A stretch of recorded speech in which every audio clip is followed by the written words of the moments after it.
Shamrock Creek.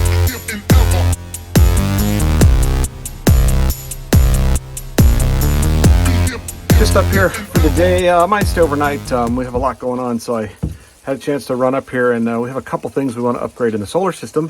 When we put in the original setup, the panels on the far side, the east side of the building, were separate from the ones on the west, so they have their own MPPT controller.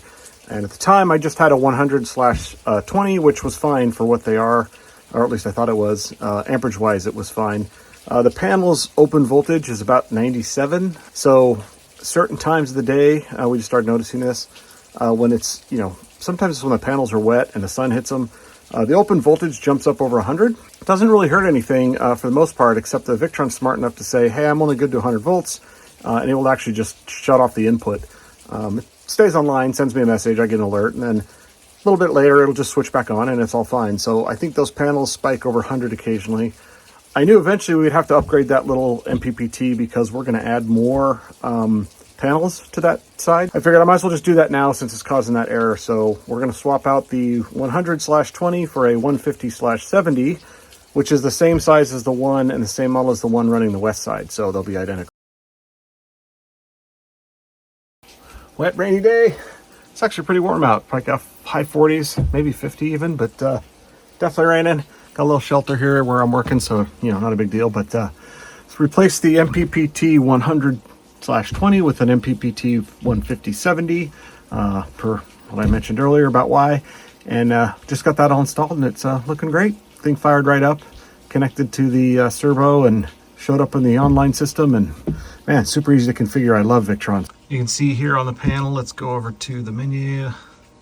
And if I scroll down here, there's the original cabin 1, W for the west side panels, and cabin 2 for the east side. That's the one I just changed out. That was the 100, now it's the 150. I'll even pulling in some watts on this overcast and cloudy day, so that's all good.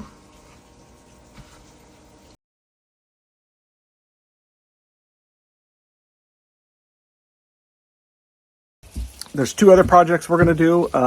One of them is we're going to replace the dual inverters we have with a single inverter.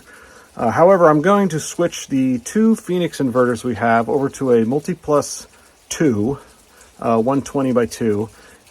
That unit, it's pretty big, so that unit will be a 70 amp charger as well as replace both inverters into a single inverter. This is the Victron Multiplus-II. It's this version of it is the 24 volt, 3000 watt or volt amps, and 70 amp charger. So this thing replaces both of the inverters we have, which are LYNX 1200s. Replaces the charger we have that, as I talked about, is a smaller charger than we ultimately wanted. The limit isn't the generator, it's the charger for us. So we're going to upgrade the charger so that we can upgrade even the generator at some point. This big beast is very heavy, so I have to remove the two existing Victron LYNXs. Those two inverters come out. I have to remove the charger, and then I'm replacing the breaker panels because there's one for each inverter. I'm going to replace those with a single breaker panel because this will put out 220, and I can go into a single panel. So I got to do all that first. So I'm going to have to shut the whole system down and kind of tear a few things out. And then this is a really heavy unit, so I got to make sure I get this mounted right.